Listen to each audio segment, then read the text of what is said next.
A very good evening and welcome to GQ Live. My name is Molife Kumona, the online editor for GQ. Thank you for joining us this evening and spending your evening with us. Hi, Mandla. Thank you for joining us.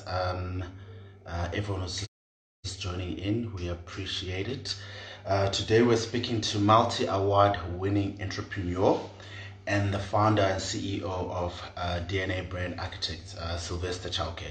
It's going to be an exciting conversation. I know Sylvester personally, and I can safely say he's one of my favorite people. Just connecting now with Sylvester, and we're going to start our conversation. Please do send your questions as well. Hi. Hello. How are you? I'm good, and how are you? Good, thanks. Thank you for agreeing to do this. I really appreciate it. It's such a pleasure. But before I start, someone wants to say hi. Just hold on. Alrighty. This is Mushi. Hey, Mushi, how are you? Mushka. You can see she's very fluff. And she actually was taking a nap, so she just wanted to say hi, and she's going to go back to napping again. Say hello. Hello. Very good. Hi. So how are you? I love your T-shirt. Where's that from? It's one of the latest range. It's really fun, and it's a lot more casual, which I absolutely love. So you can wear it out the house, and it's just chilling. Cool. It's quite nice. So, how are you doing? How's the lockdown treating you? It's been a really challenging time. I mean, we've all sort of been nudged into this COVID-19 world, and a lot of us have never gone through this really in this kind of scale. So we are all learning new things. We're trying to figure it out, trying to make sense of it, and trying to keep focused at least on what we need to do in this time. It's been emotionally exhausting. It's very much draining, looking at what's happening with people around us, people that I know personally, who run businesses, who work for big corporations, and they're under such challenging period. And so it's so challenging, but we are all in there trying to manage as best as we can. No, definitely. And how are you doing in terms of what are you spending your time doing? I'm sure, are you working from home? Yeah. What are you doing? We're actually quite fortunate because the nature of the work we do allow us to work from home. So just before the lockdown, already about a week and a half before that, the team was already working from home. At least we encourage that. And what really helped was the fact that we can keep doing what we do from a strat point of view, writing and giving counsel to our clients, even though we're not in our office. So we're very fortunate that our work can still continue even though we are on lockdown. So my days haven't changed, albeit I'm very much more at home, and the dogs are incredibly happy to have me 24/7 at the house and to have myself and Tumi there. But between Tumi and I, we are working, and it almost feels like we have doubled the numbers and the amount of work we used to do. So and we work all around. Because you're always there, and it seems like you're always available. So it's been such a weird time. But from a time in terms of what we do what we used to do, but we're not doing it at the office. We are doing it at home. So yeah. And in terms of, so this is a question I put down here because I put together some questions for you. So DNA Brand Architects, for people who don't know what it's about, what do you do? So we work with brands, generally consumer brands and corporate brands that want to engage with their consumers. So we help them with ways in which to do that best based on the challenge and the work that needs to be done. So we are consultants to big corporates and consumer brands, and we assist them with communication, particularly brand communication needs, and whatever the type of need is in terms of what needs to be done. But we are the agency or the brand partner that helps them to navigate that and to have a better connection with the consumers they engage with, in a nutshell. Cool. And in terms of you're an entrepreneur. What would you say has been the hardest in terms of surviving in this type of climate? Very uncertain. I mean, and how have you managed to come up with new strategies? And how are you hanging in there and staying focused? One of the biggest challenges, obviously, just before we went on lockdown, was understanding what is possible for us to do within the current landscape. So as the leader of the company, important was how do we keep the company sustainable within this period, and how do we manage what we've got in order for us to be able to prepare for when we come back. So there were a couple of things that I needed to look at. The one key component of it being the people that work with us, and that work with me, making sure that from a well-being point of view, that they're all safe and they all have the ability to be able to manage while they are away from work in a traditional sense. And so a lot of work has to be spent on that, and we spent quite a bit on that, making sure that everyone settles home okay. Obviously, the key other part was around the output. So are we able to deliver what we need to deliver to our clients within this climate, within this environment? So where possible, being able to still continue to do work and deliver what is required, even though we are homebound, was quite key. So setting up systems and structures that allow us to continue to review the work that we've got in the system, but also be able to have a process of being able to manage the creative process, even though we're not in one room or we all can't all be in the boardroom together. And we had to figure out that system, which was quite interesting. The third thing I needed to do was just looking at our clients and being closer to them and understanding what's going on in their world, because I know that what happens in their world is going to affect what happens in my world. And so we were focusing, and I've been focused pretty much on just having and keeping my finger on the pulse on my clients and their movement in their businesses to see where the need is and how we can assist them, with that. And the other big part, the fourth part, which is the last part, has been money, has been finance, dollars, because obviously looking at who we owe, suppliers we need to pay, making sure that we're able to sustain the team while we are not able to physically be at the office, making sure that we're able to collect all the money that's owed to us, and all the, keeping the books in check has been a big part of it as well, and it's been a very challenging part. So all four key areas really, we kind of have to review this, on a daily basis to ensure that we're not missing any major moves within this process. So I was reading somewhere that you said that as a young boy, you used to walk around in Soweto talking to yourself about your dreams and your desires. Can you take us through that? And when you look at your life now and all the things that have happened, what would you say to that young boy? Well, it's actually quite interesting that the whole process of being able to speak to yourself and try to make sense of your life as a young person, it's such an important thing. And it's funny enough, just this earlier on, tonight, I was having a conversation with my husband, about just some of the dreams I have. So I still have those dreams. It's weird. And we were expressing that, and he was looking at me funny, but I was kind of like continuing to dream. But it's always been one of those things, a way to escape and a way to think about life in your wishes, in terms of how you want to see it. And I think when I was young, I used to be very stressed out about my role in how I fit in the community that I grew up in. I didn't fit in. I didn't feel like I was comfortable. But I was only really comfortable in the dance class, and where my weirdness and my camp self, was accepted, because I'm very camp, I'm very gay, I'm very out there, and that was always something I was incredibly uncomfortable with growing up. And I think your question was, what would I say to the young boy? I'd say, your awkwardness is your strength, Sly.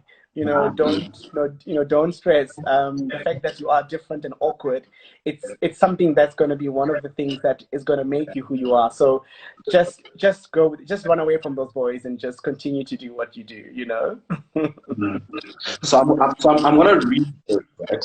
So CNBC Africa, All Africa Young Leader of the Year Award, UBQ Young Leader of the Year, European Business Assembly Best Enterprise and CEO Award, Oliver Empowerment Top Empowered Young Entrepreneur, World's Confederation of Business Leader Business Award, Falcon Award for Excellence in Leadership, Golden European for Quality and Commercial Prestige. These are some, not all of them. When you think of that, how do you feel, first of all, with all you've achieved? How does that make you feel? And is it something you ever thought you would be? Or is it something you imagined before it happened? There are certain moments that happen in your life that you could never have imagined.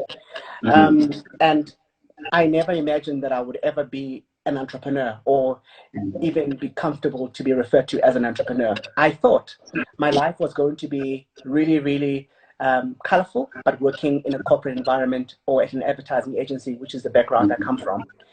And, you know, in 2012, I took the plunge to start DNA Brand Architects, and with a very clear idea, a space where young, Black, excellent creatives and strategists can get together to solve some of the biggest problems for brands. So all I ever really thought was starting, I just wanted to be able to sustain it. You know, just earn enough money to pay yourself, pay your people, and, you know, so look after my family, and do my part in just, you know, in my contribution. And that is amazing, that over time, you do get an occasional pat on the back or something like, you know, the All Africa Young Business Leader of the Year is a good example of that. It's actually an amazing pat on the back for you are on the right track, keep doing what you're doing, and keep pushing forward. So how I see the awards personally, I see them as an encouragement. It's an encouragement that you get from your peers, from people in the industry who do this as a livelihood and who are more experienced than you. So you learn so much more, and you grow so much more. So all the awards mean nothing to me outside of the fact that they have taught me something that I didn't know about, or something I could do better in business. Because part of the process of judging, you get to judge yourself on where you sit and how your business is performing. So they are a wonderful encouragement, and they do such good, you know, they bring such good energy to the team and to the office, to see that we've got a little memento of sorts that we can look at and say, we've done it, and we continue to do it, and it drives us forward, it inspires us. But it's a good way of being able to encourage yourself and your team to say, we're on the right track, and we need to continue doing it. Because at the end of the day, you know, Molife, no matter what we can say, no matter how many awards you can get, the truth of the matter is that the road of entrepreneurship is not a very simple one. And an occasional need to be able to inspire and to look at the team and be able to really give them a good sense of where we are going is critical. And it doesn't mean that it gets any easier. In fact, the more awards you get, it does seem like the more pressure you have to be able to meet the expectation of the caliber of awards. So it's just an amazing thing. I'm honored and I'm grateful, and my team and I are very grateful for the awards that we have received. But we also know that there's a responsibility that comes with them, and we want to meet that responsibility. So there's something I was thinking as you were speaking. We spoke about years ago, I think, and I think I did an article about it with you. It was about you're a millennial and working with millennials. A lot of people find millennials as people who might be interesting to work with. How have you mastered that? Because your team is full of very young people, millennials. Millennials are looked at as people who don't want to work. Some of them, not all of them. How have you managed to do that? So if you give us maybe 4 key things that someone who's watching could learn from being a leader of working with millennials. Working with millennials is a really challenging undertaking, because it does require you to manage a couple of other elements over and above the traditional means of what's required from a business point of view. And I think being able to understand how to work with them is very, very critical, because just by connecting with them in the way that they understand and giving them the opportunities that they see, it's something that always inspires them. And in my experience, and I've only been running DNA for 8 years, so it's still a baby, in comparison.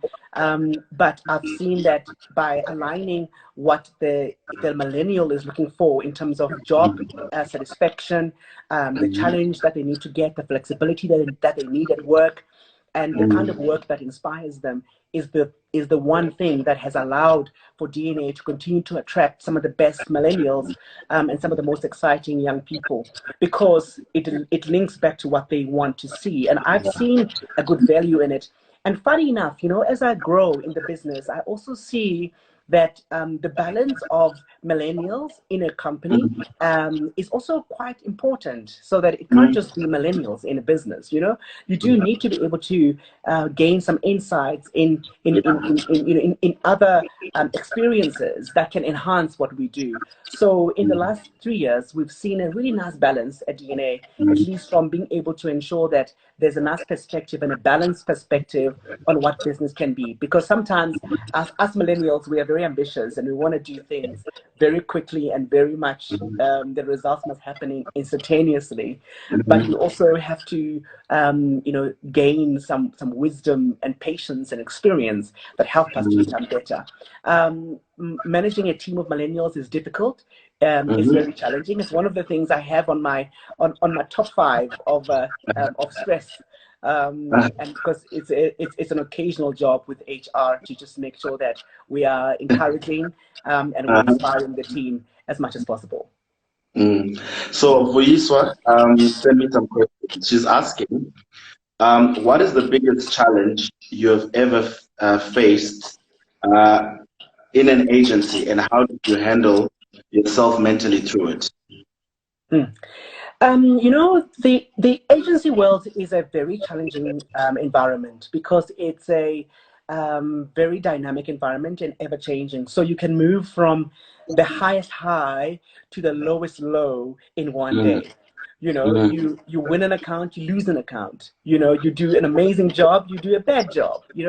So there's always a very extreme cases. So emotionally, you go through this up and down very occasionally. So you need to learn how to manage the highs and the lows very, very occasionally. But I've had some really challenging experiences since starting, the agency, but also working in different agencies in the past. And one of the biggest challenges has always been when you baby certain ideas and processes and ideologies that you bring forward, and you find that individuals or that you work with, for an example, take those ideologies and processes very lightly. When you have actually had to spend quite a bit of time finessing and getting them ready. So people just think that it's so easy. And it's such a simple thing to do. And I find that it's probably one of the most challenging things, because it's not an experience that happens once. So it's not like you did something and that was bad, but it's a very occasional thing around being able to, manage what is expected of you and what you are able to deliver to a client or to your team. So the occasional ups and downs can be quite depressing, because they, 1 minute you can be extremely proud, the next minute you can be completely unaware and completely frustrated about, the same kind of thing. So being able to be mentally strong to manage those are very key. And of course, there are specific things like, business betrayal, contracts that, that don't fruition to what was expected, unreasonable clients or clients that lie to you, or staff that lie to you, misinformation, not having information. I mean, there's so many things that happen in a business. So I guess what I'm trying to say is that the nature of the industry requires that we're able to jump many hoops all the time, and it can be very tiring. And it needs an awareness and an ability to be able to stay focused to what you need to do, even though it gets very difficult. Mm. And then another question I have here is, what advice do you have for young Black females in the advertising industry? Hmm. You know, Black females in the advertising industry are the engine of the industry, you know. Mm. And I have to say, I speak as a proud, leader from an agency that is, a majority female. So I absolutely appreciate, the work that goes into and what women in our business bring to the table, and they've Mm. made the company better than what it's ever been before. And I Mm. think my advice for women in the Mm. advertising industry is really the embracing the power of being female and of being feminine in what we do. And I think sometimes there's always, in my experience, a sense that women in the ad agency, they almost have to be like men in order for them to succeed, or in order for them to go forward. They have to be tough and bitchy and incredibly difficult and maybe raw sometimes.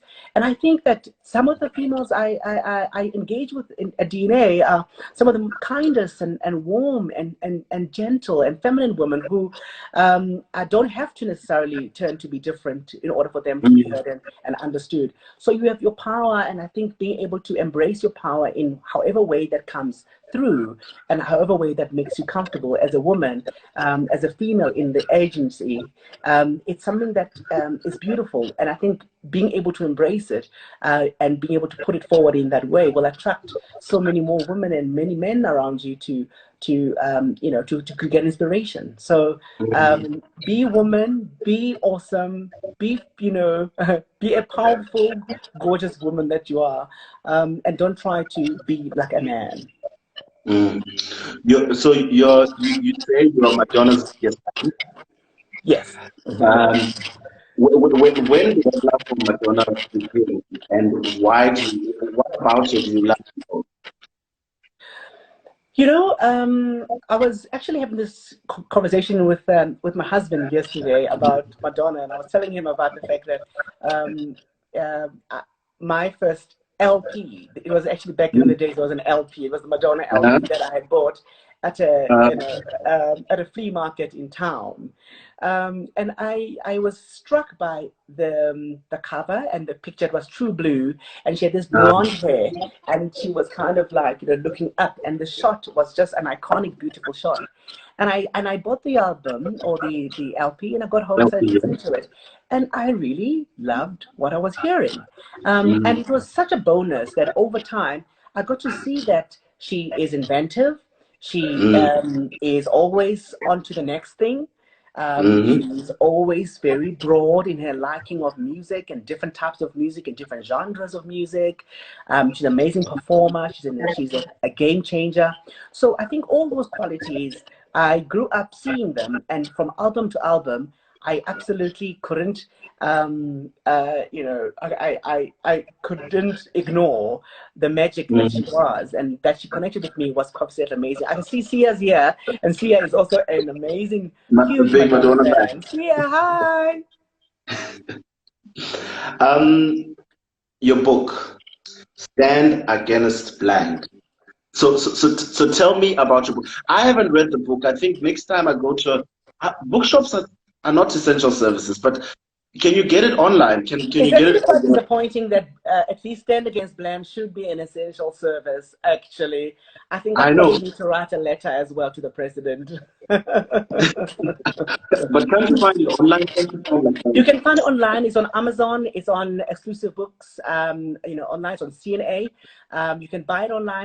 It's on a number of different platforms, really, everywhere. like? Mm. Okay, so let's talk about the book. What's the book about, and what made you write the book? Was it something you've always wanted to do, or what's the story behind it? Mm. The story behind the book is really that over time, I've had so many young people ask me questions relating to whether it's my sexuality, my finding the love for marketing and branding, being different. How do I navigate the corporate world as a gay man, as a black gay man? And so many of those questions came up, and I think without a shadow of a doubt, it felt that I could answer some of those questions in a book and be able to get to reach more people, with it, because I'm unable to respond to every single Facebook message or Instagram, message I receive. So the book was such a beautiful way to be able to tell my journey in a way that may make someone who's young, who wants to stand out and want to be different within the space, to find some kind of inspiration. And I think, to be honest with you, I thought that my mom, my dad, my brothers, my husband, Sia, D, and With the only people I thought that was enough, but it's been such an incredible gift from me, for me to see so many people find joy in it, and even just reading it, it's just been so amazing. So it was my way of telling my story to where it's at now, and give some kind of thoughts about what I think about us. So I just keep looking down here because I've got all the questions that I have. Yay! Okay, good. So what would you say? So one thing that I know about you is that you're very accessible as a person. What would you say are some of the advantages of that as a person who runs a company that you do, who's a businessman, who is really a voice in the branding and marketing industry? What's the advantage of that? And what's the disadvantage of being so accessible? I have to say, I have never seen that. I don't see it as I'm more accessible than before, because I think I've always been like this. So I don't know the difference between being accessible and not being accessible. So I would say that it's a comfort for me. And I think growing up, I also got to meet some amazing people who are accessible and who are amazing. And they've taught me that I mustn't be precious about who I am and what I do. I must just be like any other human, really. Just enjoy what I love to enjoy. So when I go to places, it's because I love being there, and I don't go to places that I don't want to, be. And I think the advantages of that is that I feel that I live a life that is exactly how I want it to be. I don't feel like I'm trying to pretend to be accessible or not, or holding myself back in areas. I feel like I'm comfortable with where I'm at. And I guess the disadvantages are that very often when I'm at Grey Dane, I would also get a business pitch or a job interview request, or someone wants an idea about the brand they have. That's the only disadvantage, because even when I'm wanting to be doing some dancing and relaxing, I find that I have to be working, pretty much. Other than that, I am a product of amazing men and women who taught me to embrace my community and love them, and I love my community. So who would you say, I know you've mentored quite a number of people, some that I know, but who were your mentors, and how important is it for someone who is watching this, how important is it to be mentored? I love this question because it's an opportunity for me to just unpack what I think about mentorship in a general sense.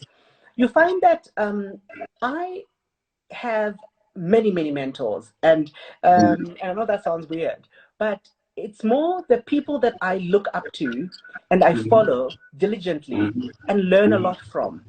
They don't have to sit with me to tell me what they think, because I can read about what they think. And that has given me such an amazing depth of many people that I've learned so many things from, who I don't sit with in a boardroom, but who I follow and I read a lot of what they put out. And I'm a scholar deep down. I read a lot of things, and I want to know more, and I want to learn from other people. Sometimes you learn what to do. Sometimes you learn what not to do. But in terms of people that really give me inspiration, and people that I can call on to ask for advice and help, are generally people that I've worked with in the past, far too many to mention, who I reported into, who I worked under, and who've been an amazing resource for me to look up to and to learn from. And that's amazing. And I guess the big thing that I learned from that has always been that every single person that you work with and that you engage with is an amazing mentor. Provided if you look at what you can learn from them and what they can bring to the table is wonderful. It's wonderful. So I know for a fact that there are a lot of people who are watching this who inspire. I mean, I'm sure, I don't know if you can see comments from your side as well. People have been saying a lot of amazing things. Says network connection is a problem on someone's side. It keeps getting stuck. Am I stuck on your screen, Siri? No, I can see you. You're not stuck on my screen. I can see you as well, guys. Outside of what's the name of Manda, everyone else, are you guys having the same connection issue? We can always change like network. I can change a different network. Okay, so I'll just say, just let us know if you guys cannot hear us or cannot see us, please. I was saying a lot of people are watching this inspired by you. What advice would you give those people who literally just came to watch Sylvester that they were inspired? I'm starting out my business. I'm in this industry, and I really, really just want to hear from Sylvester. What are some of the tips you can give them as to starting out, whatever it is they want to do, be it business, just what would you say to them looking at your own journey? I think, first of all, I'd like to say thank you. Thank you for being here, and thank you for tuning in to listening to this. It's always so humbling to have the support that I've received, over the last couple of years, on my journey at DNA and before. So, first of all, thank you so much. Now, if you are in this space and you are looking at starting a business, guys, I can't reiterate enough the importance of this. How critical it is for us as Black young people to start businesses or collaborate together to build bigger, stronger businesses. I have a big gripe, on the African continent about the collaboration and the opportunity there is to be able to build big business that is run and that is managed by really brilliant Black talent. And I would say, in terms of advice, I have to say, I actually picked up this book again. It's actually always on my desk. It's a book I admire. It's an experience that I absolutely feel that is something that many people need to embody and get to feel it. I'm going to pick it up so that you can see it. And it's a book by one of my favorite ad man. It's called Doing Time by Peter Vundla. If you don't have this book, you need to get this book. Or obviously, you need to also get Stand Against Bland at the same time while you're getting that. And it just talks to legacy and being able to understand the opportunity that lies ahead for Black business and Black entrepreneurs in the country to be able to rebuild sustainable businesses that will outlive them. There is a huge need, and the need is also because of the lack of ownership of those businesses. And if I speak about the advertising industry in particular, because I know that most people that follow me are in this industry, or at least they are very interested in this industry, is that it's an incredibly untransformed industry, and the gatekeepers of the industry are very, very adamant to keep it in that way.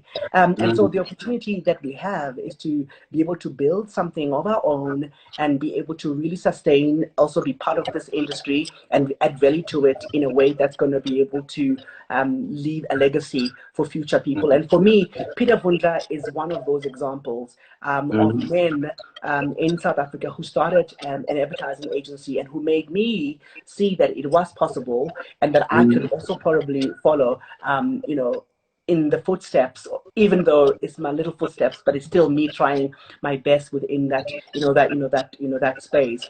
So I'd say, find someone that you respect, follow what they do, but read and be interested in how they manage things and how they do things.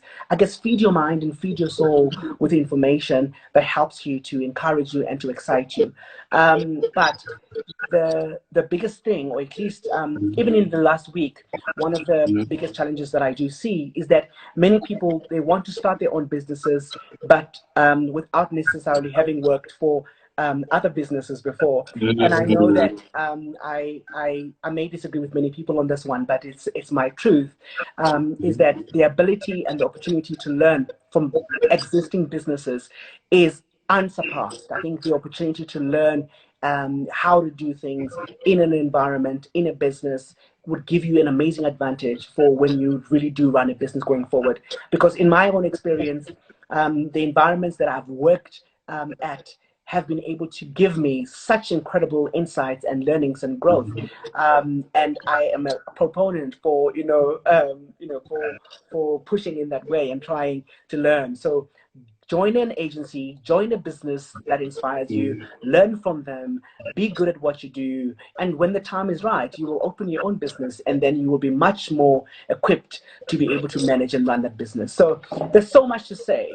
There's so much to say, but I think at the core, just start, just get on with it, just start. But if you can learn from others, do it. And find people that inspire you and follow what they do and how they do it. That will also inspire you to find your own way of doing things as well. Yes, and in terms of, so I saw on your, I think, Instagram story, you're part of the Feed, what is that called? Feed Together with Feed SA or something like that? Okay, yes, it's called Do More. It's called Do More Foundation. Okay, tell me about that. Yes. The Do More Foundation is a foundation that is actually based in Durban but works nationally. And they feed 10,000 kids, school kids, in schools. The biggest challenge in South Africa, which is so embarrassing and challenging and difficult, is the fact that most young scholars, they have their proper meal at school, because it's a meal that they get from the school, which is really, really heartbreaking.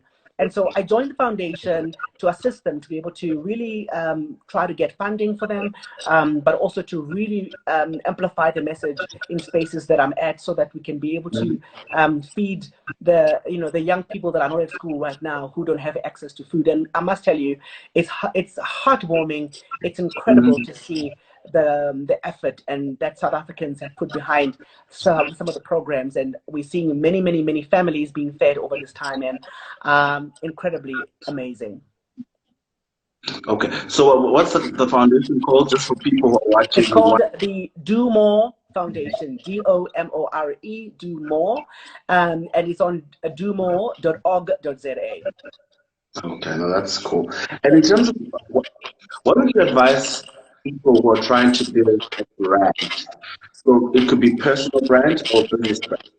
Oh, Tammy, I see. Sorry, I see. Tammy says that Stand Against Bland is not available in Amazon. It must be because it's sold out, and we will definitely investigate. It must definitely be sold out. So it's the amazing thing. We need to just ship some more. Thank you. That's good. So I was asking to say that what advice would you give? This is a question that someone said to as well, to someone who's trying to build a brand. So, like a personal brand or business, what are the 3 things you say? You know what? Trying to build a brand, 3 key areas or 3 key tips. So I think the first thing is understanding that brands can't be built instantly. You don't just wake up in the morning and now you have a brand. A brand is a combination of an attitude, of a personality, of a feeling that people start seeing as one thing. So if it's a product is a product, is not a brand. And being able to overlay a brand on a product is obviously an intricate process that helps to differentiate who you are as a personality versus who's not. So what I'm trying to say is that in order for you to build a strong personal brand, you need to be able to say what makes you different to everyone else. So that means that you have to spend quite a bit of time figuring out what is the unique thing about you that makes you you. And I think that most people and most brands, they struggle with this part, because unless you are able to differentiate yourself, you are going to be very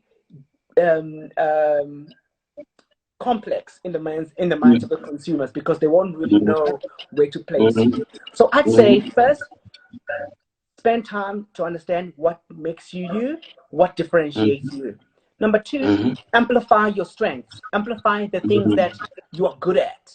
It's a question I always ask everyone that comes to the interview, or that I sit with at an interview at DNA, is what what do you do best? What do you do best? And I think that's always helpful to understand then that I'm a creative, I'm a strategist, I'm a writer, I'm a project manager, I'm a conceptual thinker. Just thinking and being clear about what is it that you are good at and what you're able to bring to the market. And the last point is that be consistent at that. I think great brands are people that you meet, no matter where you meet them, they're always the same, they're always consistent, and you always get exactly what you expect, or what you normally get, and then that is a very good brand. Of course, it's not as easy as that, but if you focus on at least on those 3 key points, they are very helpful to try to help differentiate you as a brand. So I just wanted to answer Tammy. Tammy, Sylvester just said that he will investigate with Amazon and they will ship more books. The reason why the book is not on Amazon is because the book is sold out. But on Take a Lot, someone is saying the ebook is still available on Take a Lot. You can still get the book there. So Take a Lot, where else? And exclusive books, that's your Zere. Okay, no, that's cool.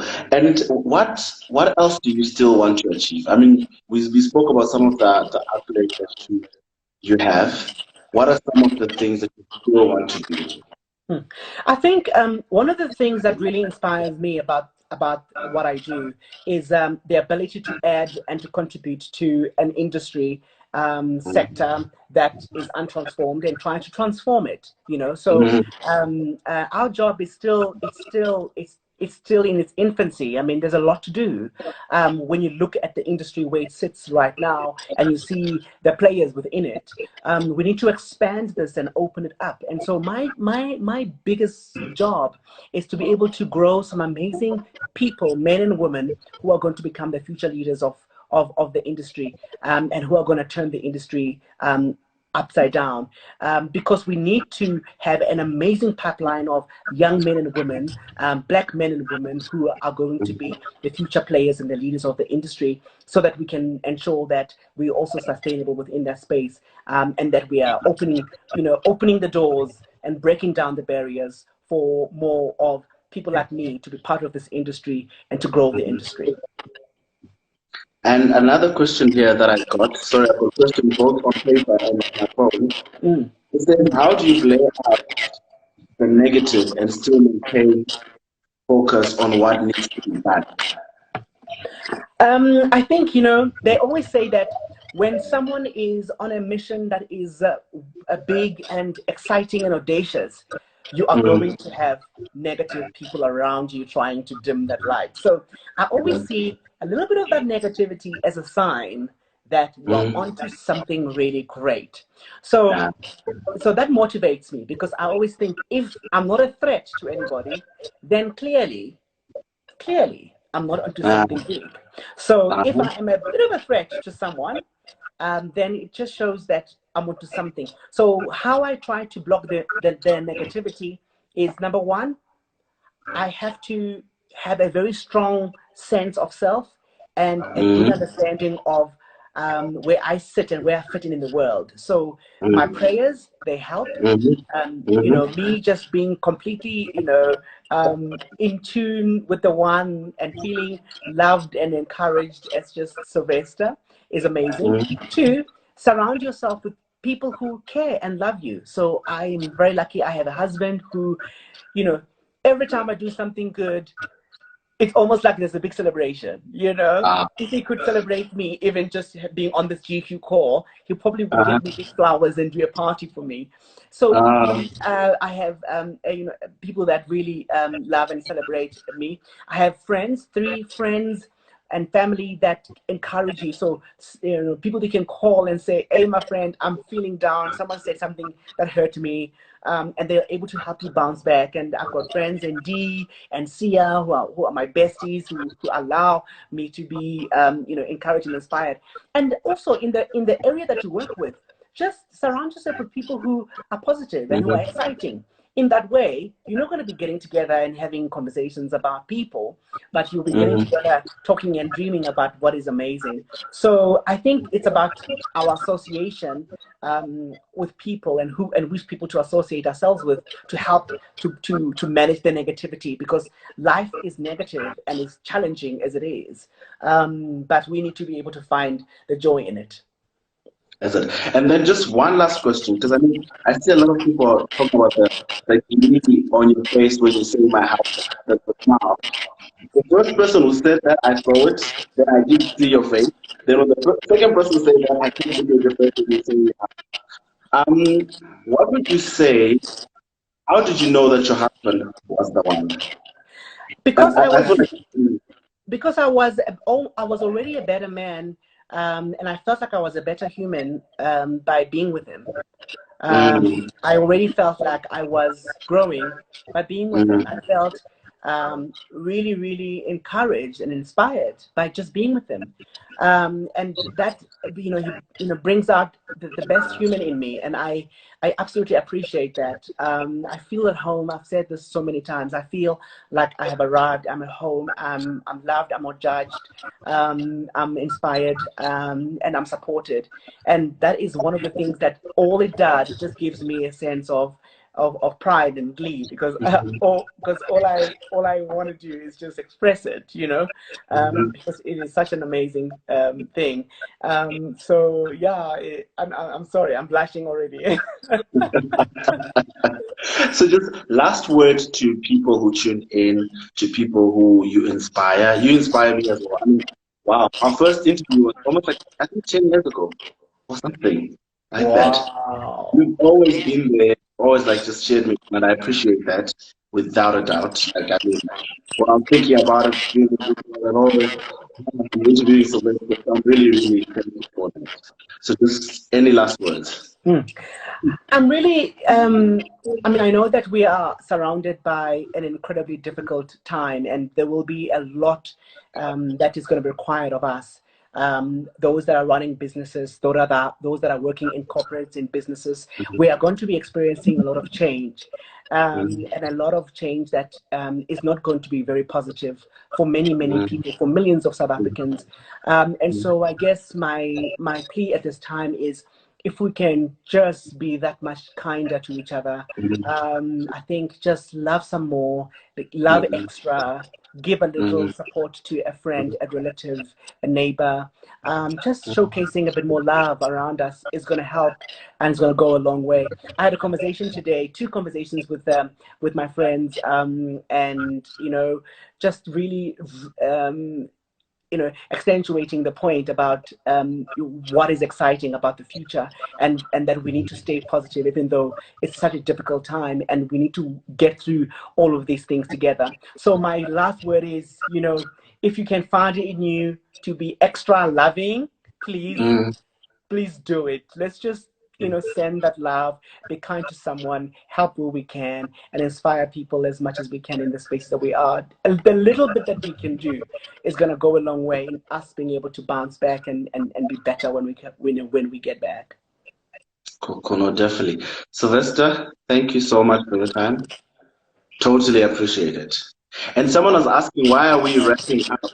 What Instagram does is, after an hour, it wraps you up. So we're literally like 7 minutes to the hour. That's why we're wrapping up. So we wrap up on a good note before they cut us out while we're talking. But Sly, thank you so much.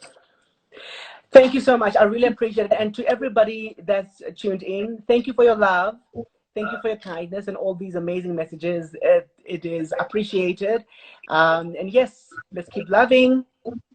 Yes, and the live is going to be on GQ. We're going to stay here to be live for the next 24 hours. So even though we ended, if you missed some stuff, you can go and watch it all over again. Molife, thank you to you for having me. I really appreciate it. And I'm also so proud of you for what you're doing at GQ and I guess on all the digital platforms across Condé Nast. Let's continue to push, man, and make a difference in where we can. I'm also very proud of you. Thank you. I appreciate it. Cool. Say hi to Melo. Well, in fact, yes, I thought he was going to be around and say goodbye. Oh, here he is. Come and say goodbye. Babe! Babe! Yes, Jimmy! Hey, how's it? Cool. Hi, bye. Bye, guys. Bye. All right. Thank you, Sly. Bye-bye. Thank you. Ciao, ciao. Thank you.